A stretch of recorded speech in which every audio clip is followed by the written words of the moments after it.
And we're live.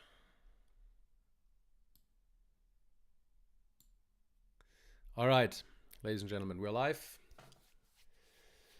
with another swim talk. And as you can tell, I brought the chat function back into play. So now whatever is said in the chat, you can have a look at it and know exactly what's been displayed on my end. And I think this is going to make maybe for a better interaction between you guys and myself. But without any further ado, let's have a look at what we are talking about today.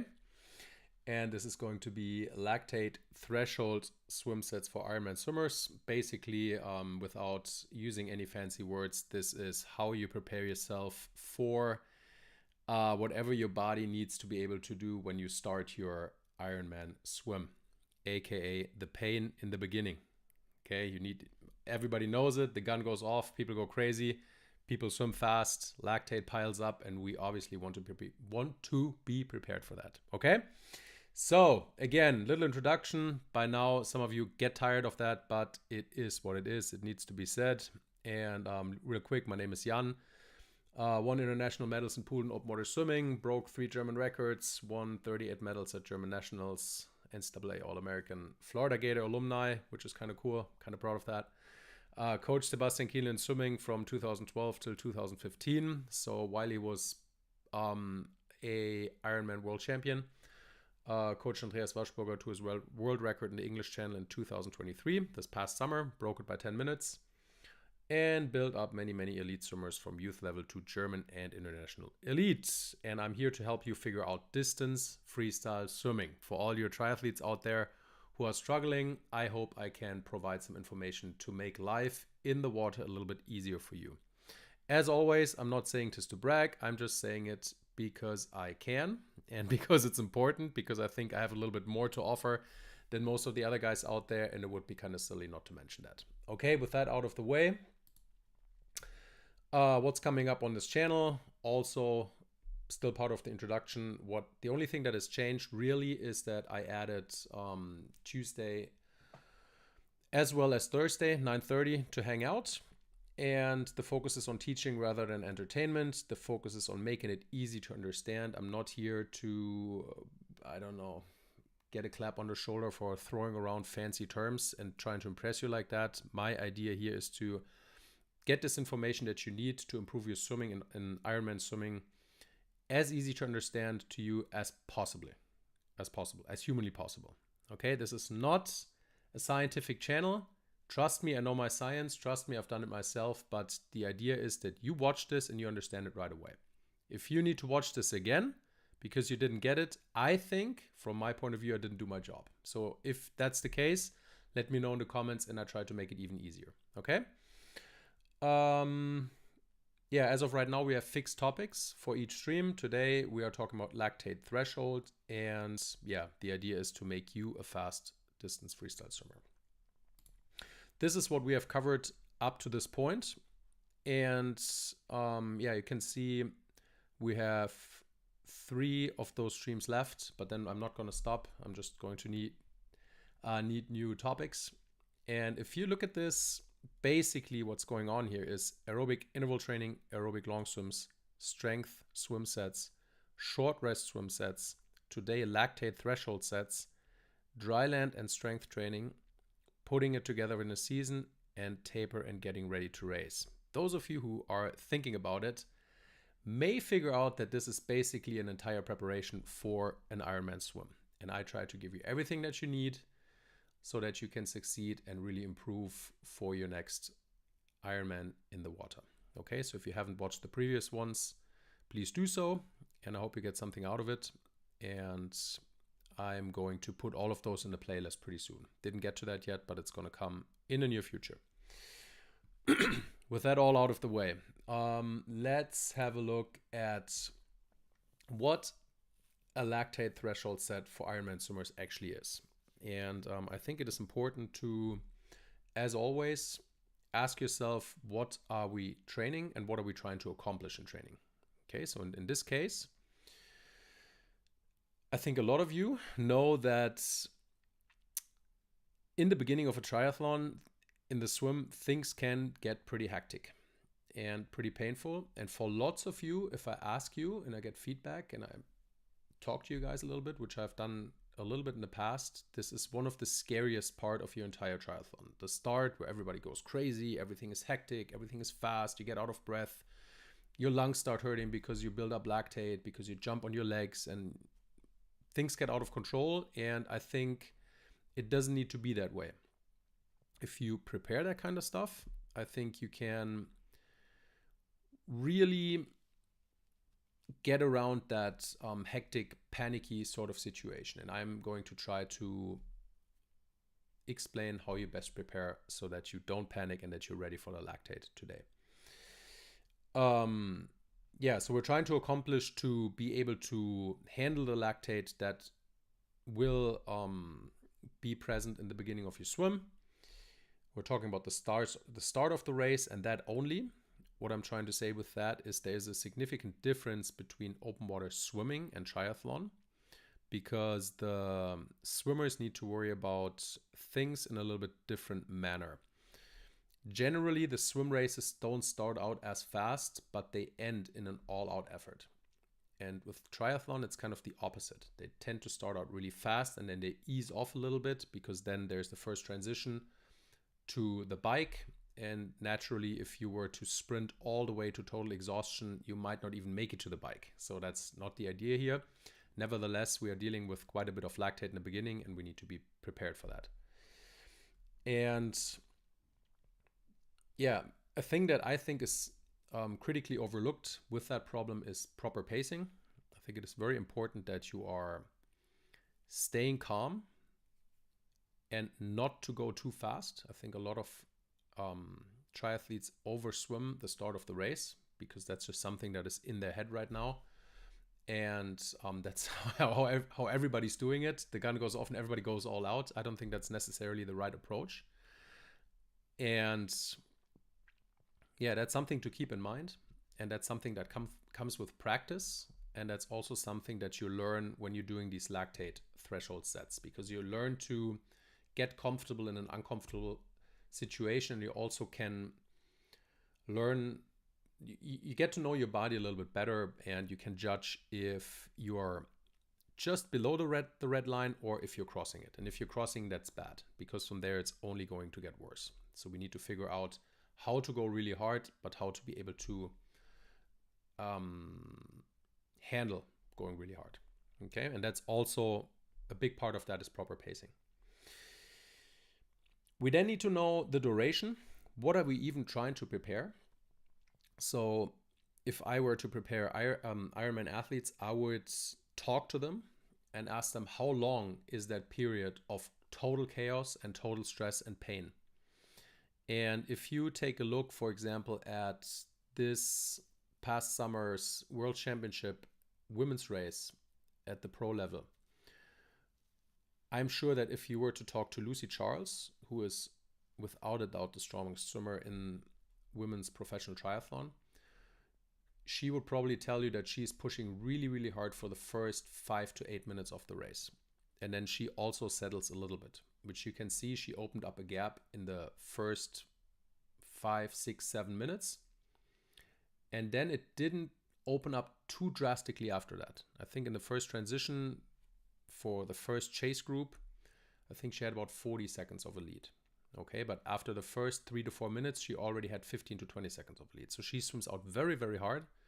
And therefore the other ones need to swim out very hard also. But what I'm getting at here is you need to know how long that period is. So we need to understand how long we are dealing with a lot of lactate so that we can prepare it properly.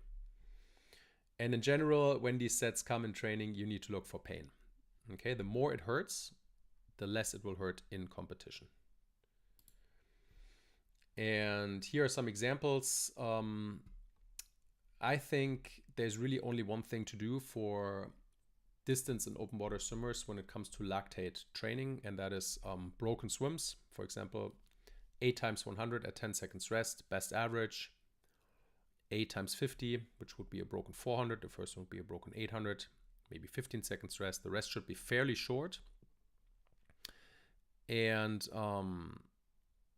I think that's probably the best way to prepare. And I think that's also a pretty good length to prepare for, because the 8 times 100, you're probably looking at very high lactate in your system for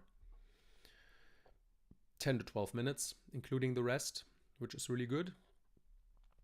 If you think it's only going to be very hard the first 5 minutes, the 850s might be enough also. But again, that's something that you need to figure out for yourself, or that you need to be talking about with your coach. I'm not a fan of the classic long rest lactate sets for triathletes. So old school, people would do something like, let's say, 5 times 100 off the block with 5 minutes rest. I don't really see the point for of a set like that for a long distance open water guy. And I don't think you should be doing that. By the way, this goes hand in hand with distance pool swimming. Again, I would not have my distance guys do something like that. I don't think there's a point in it, and I don't think it makes any sense. My opinion, and something that worked for me in the past. I'm not saying it's wrong. Maybe some people do it. Maybe some people do it with great success. I'm just giving you what has worked for me and for my athletes. There are generally more than one way to success in swimming, okay? But I tell you, what I'm telling you here is something that worked on a very high level with lots of people. And yeah, the general logic applies here too. So more rest equals more quality. That would, by that logic, it would make sense to give you lots of rest and work on the lactate there. But I think we need to keep in mind that we're distance swimmers and that it needs to relate to what we need to be able to do in competition. Okay. It needs to make sense for what our goal is. And there's something else that I like, and these are hybrid sets. And a hybrid set is almost like an aerobic anaerobic threshold series, which we talked about 2 weeks ago. And you can structure these sets in a way that they become intense with a lot of lactate. And I'm a great fan of that. And this is something that we've done a lot back in the day in my time in Würzburg. Stefan Lurz, my old coach, used to do this a lot, where he would write a set that's almost like an aerobic interval set, but with all-out efforts in between. And I found that worked really well for me, and it worked really, really well for my training group back in the day. For those who don't know, in that group, we had Thomas Lurz, who still has the most world titles out of any athlete ever in open water swimming. He was a 12-time world champion. We had Svan Oberson there, who was a world champion. We had Peter Stoichev there, who was a 25K world champion. Myself, I was a short course European champion in the 1500 free. Also won 2 silvers at the open water European level.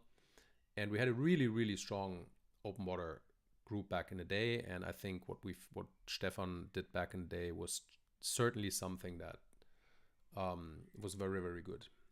And so these are sets that I took from that time and that I implemented in my training with my athletes today. Yeah, like an example for this, a set that I did with Olli Klemet 2021, leading up to his 2 national titles in open water swimming. He won the 5K and the 10K at German Nationals, while the year before still being a junior, and has never even won. I think he was 3rd at German age group nationals, and then he was 2-time national champion later. And we did an 800 freestyle at tight interval, where he had to go really fast, and then he got about 20 seconds of rest, and then he did 100 freestyle all out and 100 easy, and he repeated that once. And the idea here was that we tried to simulate the final of an open water race. I can give you the exact set. He did 800 freestyle on a starting interval of 9:20. He swam that in around 8:55, all long course meters, and then he did 100 freestyle all out with 25 seconds rest. After the 8:55, he did that in 55 and 56 seconds, and then he did 100 easy, and he did it again. And that was a really good set. I thought it made a lot of sense, and he did really well the week after. And if we look at this here, if you're a triathlete, it may make sense to do this the other way around.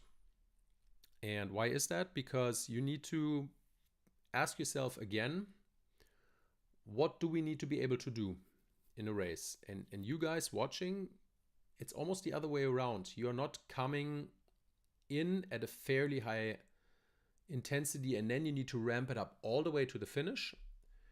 It's the other way around. You have to start out really fast and then step down just a little bit and maintain. So it may make sense to do this exact same set, for example, but you start with 100 freestyle all out, give yourself fairly short rest, and then you try to swim an 800 at a maybe 70% intensity or 80% intensity. Okay, it's just as painful, it's just as bad, but this could make a lot of sense. Okay, this is not a set that I've written down yet for my triathletes, but now that I think about it, this could be a set that makes a lot of sense. And one thing that is very important to me is I would like to see a lot of people try out new things. Don't do the same thing all the time. Have the courage to use your brain, just like we're talking about here right now, and just do it. See what happens. Don't do what you've always done if you're a coach and watching that. Just challenge yourself a little bit. See what happens, try out new things, and the worst thing that can happen is, okay, you showed your athlete something else, which is always a good thing, and if it didn't work out well, you go back or do something similar than what you've done in the past. But if you never try, you never know. Okay, general thoughts. This is kind of important. When you do these things, essentially we are fine-tuning the body and get it ready for competition.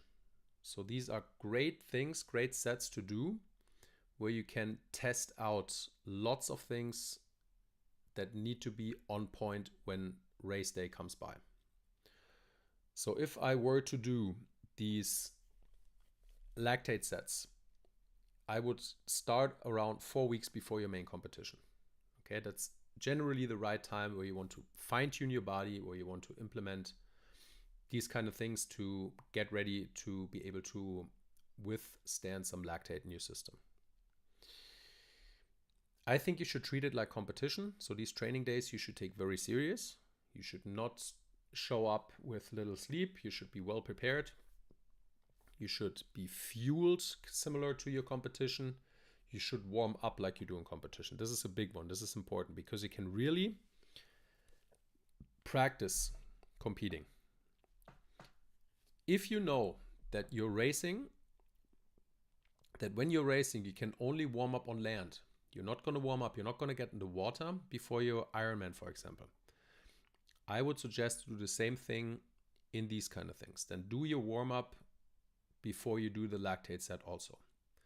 If you go for a 15-minute run, go for a 15-minute run. If you do a little bit of athletic, core, stabilization, push-ups, do that.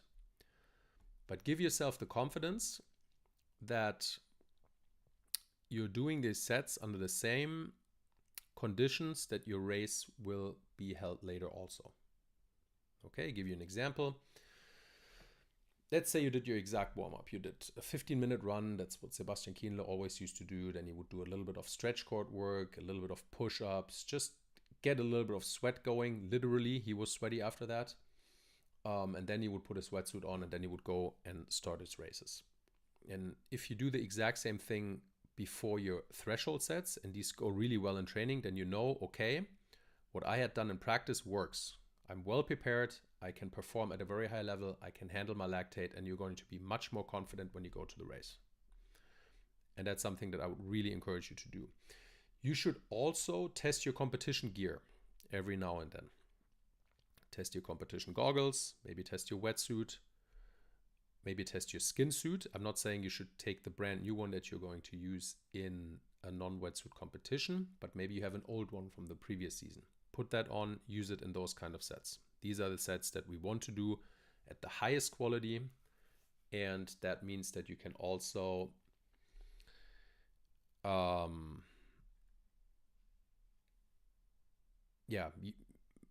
simulate exactly what you're going to use in the competition.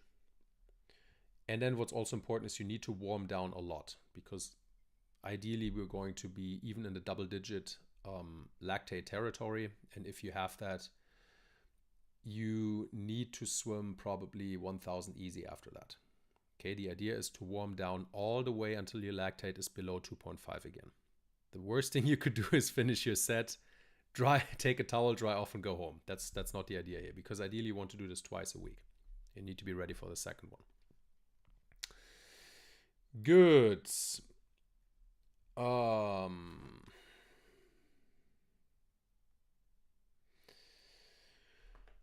the length of lactate in your system. What do we need to keep in mind? Again, I talked about this in the beginning of the stream. Think about your past races and think about how long this, I'm going to call it red zone period in your race, really lasts.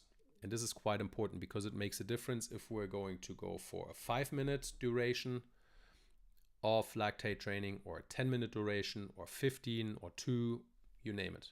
Okay, makes a big difference. Give you an example again.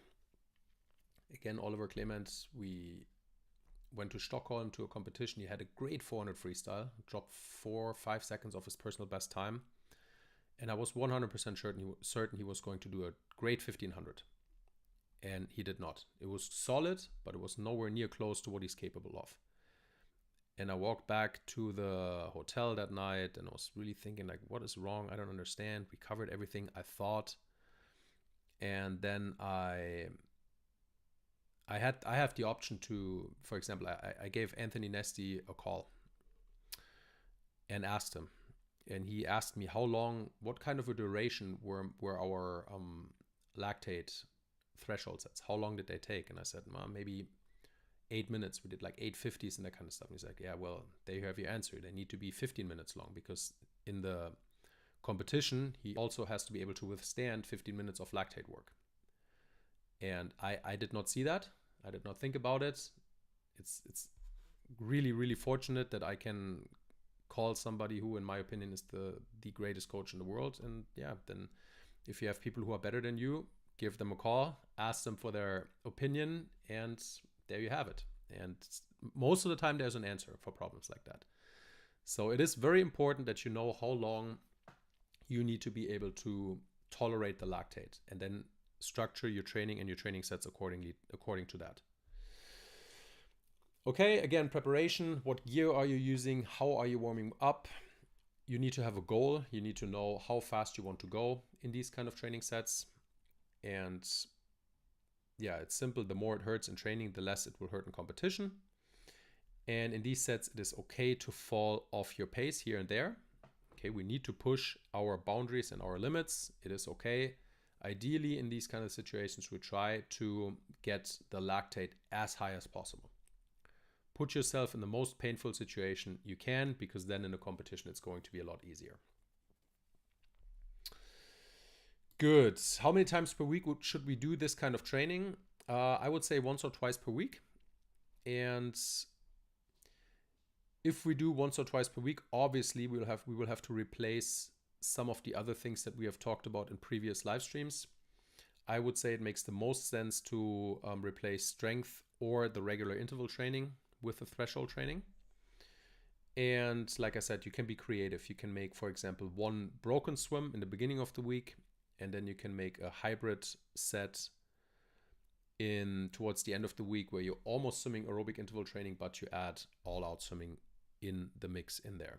You're going to see it in just a second. I will provide a training plan that looks like that. It is important that you start, like I said, 4 weeks out, maybe 5 weeks out before your main competition. And it is very important that in the beginning, you start out very, very tough. So these sets are longer. And then the closer you get to your competition, you want to shorten that. You still want to show your body the lactate, but not for very long, because you need to rest so you're ready to go when the competition and the race day comes. And do not be afraid to lose some aerobic performance. You guys, this is very important. I think a lot of people see that often are afraid to taper and afraid to rest because they feel like they're getting out of shape. And I think that's something that you have to get into your mind. If you're well tapered, you will be a little bit out of shape. Okay, don't fall off your chair, please, and say, man, this guy's crazy. It is very important. If you are going to your most important competition and let's say you prepare for a 1500 freestyle, I don't think you should be able to swim your best 20 times 400 freestyle set in the week before the race. You will naturally, when you taper, lose some of your aerobic capacity, a little bit. Okay, because you need to rest and you need to give your body the rest so it can access all the resources and all the, what word am I looking for here? All the reserves that it holds back. You can only access everything that your body has to give when it's properly rested. And when it's 100% rested, you need to do less work. And when you do less work, you're naturally going to get just a little bit out of shape. Out of shape is a terrible word to use here. Take that with a grain of salt. You are going to feel a little bit more out of shape. That's how I should say that. Okay, so don't be afraid of that. Rest is important. Everybody who was a swimmer knows what I'm talking about. So don't be afraid. And here's an example in depth. This is actually one training plan out of my 16-week Ironman preparation course that I'm just currently building. We're almost done with it. We're in week 15 right now. I have around 10 participants that are doing this with me. And this is one of those sets. We're in week 15, so the volume is the highest. We're just about ready to go towards the taper. And this is one of those anaerobic threshold hybrid sets. Okay, so we have, again, 100 warm-up as always. Then we have a long warm-up that gets you ready. 400 fin, 75 free, 25 back at test plus 90. This is something where you calculate your starting interval based on a 400 meter test. If you don't have one, this doesn't make sense. Then I would suggest just rest 90 seconds. No, not 90 seconds. Rest like 30 seconds. And then we do 4 times 100. Again at test, and you can see there's some streamline kicking, some breathing to the weak side, some pulling, some kicking. So this is just generic long warming up. Okay, but this is because we want to get to high volume. If you were to do what I suggested earlier here, that you warm up like you do in competition, obviously this is too long. Okay, here this is long because we're still in the preparation phase. We're not in the taper phase yet.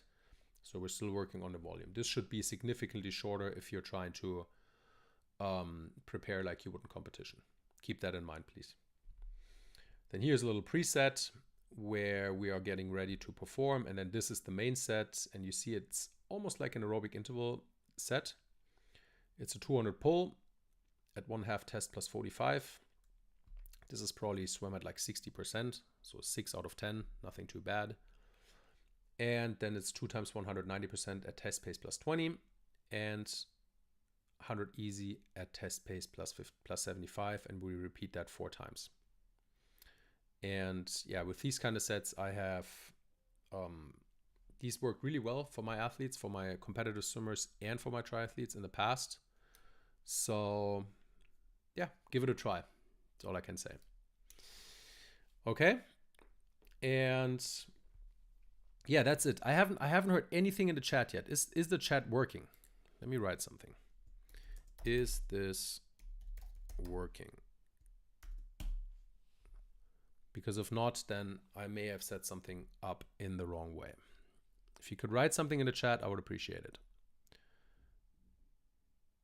I just changed that literally before the stream started. So I hope it's working. If it's not working, then I promise I will answer to anything that you are posting in the comments afterwards.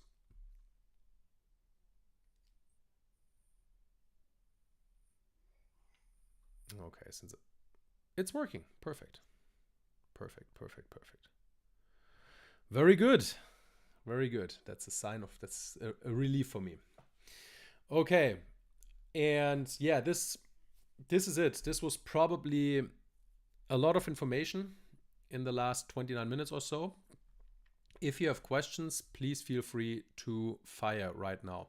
It doesn't necessarily need to be towards that topic, but if you have questions for what we just talked about, for what I just talked about for the past 29 minutes, let me know.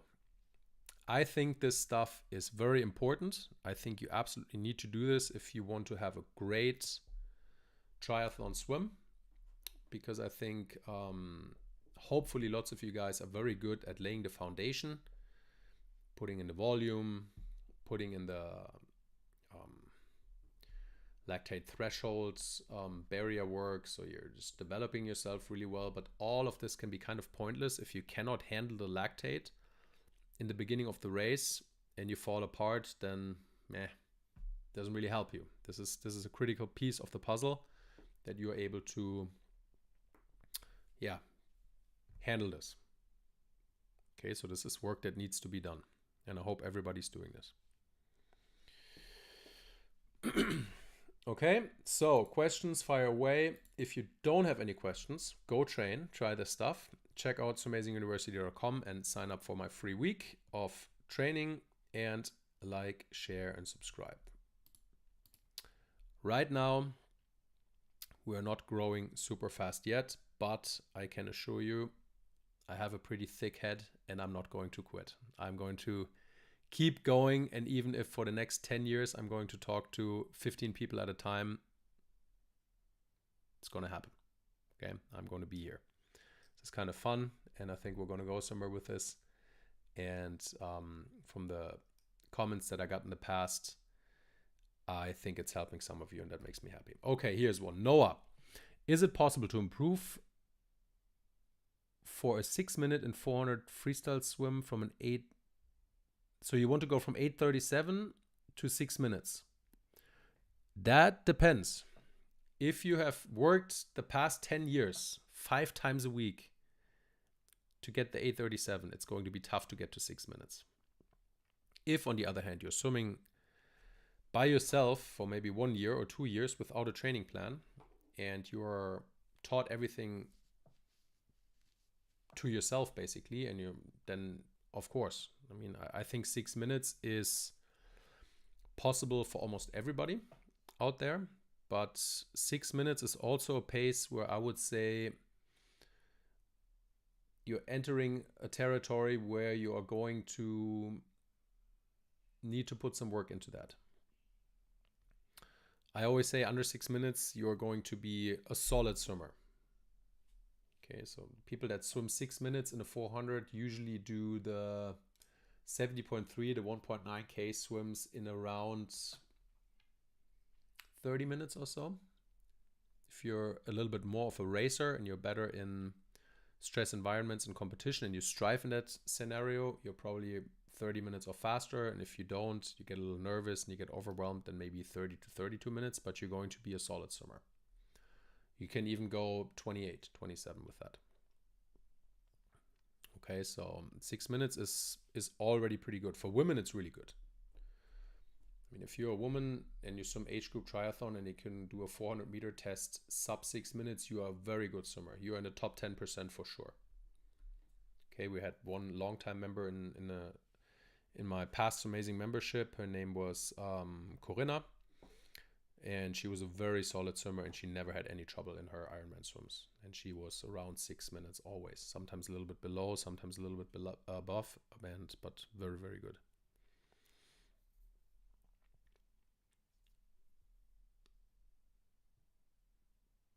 Okay, so, but yeah, Noah, if you're interested, sign up for the free week of training if you haven't done so. And if you want to talk about general training and all of that, you can hop on a 30-minute call in my Calendly link. I'm going to post this in the description below once I post the video, and I'm happy to have a talk with you.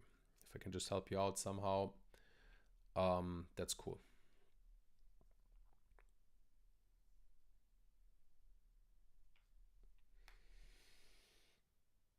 Okay, any more questions? Anything you like.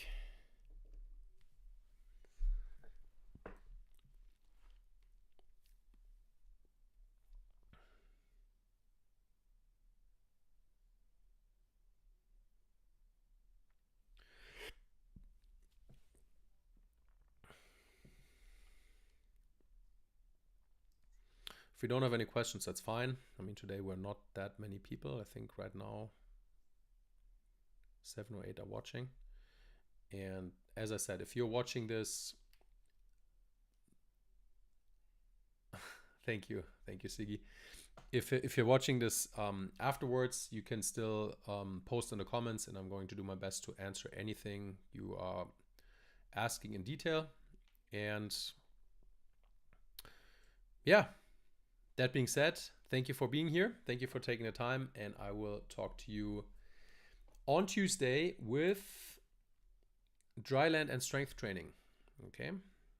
Could be interesting. This is a little bit of an add-on. And yeah, it's also a good stream. There's another question. What's the most important thing to work on as a beginner? That's a good question. Okay. If you're a beginner, I think lots of the things that I have talked about in these live streams are not your priority. In the beginning, you should not necessarily think about training, but you should think about learning when you go to the pool. Okay, you're learning how to swim. You're learning a technique, and you are trying to get comfortable with your technique. You're trying to find a technique, so to say. You're trying to figure out what is this thing that they call feel for the water, and how is that breathing thing working. And if you're saying you swim 837, you're probably still in that phase. So you need to do lots of short intervals. 25s. If you train in a 25-meter pool, perfect. Do lots of 25s with rest. Very important is that you get yourself set up with swim equipment, with good swim equipment. Get a front snorkel, a snorkel that goes over your face. Get a nose clip, because most people struggle with water running into their nose. Get a pull kick from Arena. Get a good pair of fins. I would recommend, if you're a total beginner or still in the beginning phases, I would recommend the Finis floating fin. And use that equipment when you swim. Okay, again, if you have trouble and you don't know at all what you're doing, let's schedule a call and we talk about what your options might be. And yeah, that's what I would say. But if you start out, don't worry about crunching out 3,000 meters in a training session. It's better to do 1,200, really focused with lots of rest and do it properly, than to do 3,000 and develop lots of bad technical habits that take ages to correct afterwards. So everybody who's watching this and who's a beginner, focus on learning rather than training. And then eventually you're going to make the transition, and then you focus on training rather than learning. Then you're always having your technique in the back of your mind, and you want to improve always. You never want to stop improving. But the focus shifts a lot to conditioning your body to be ready to perform.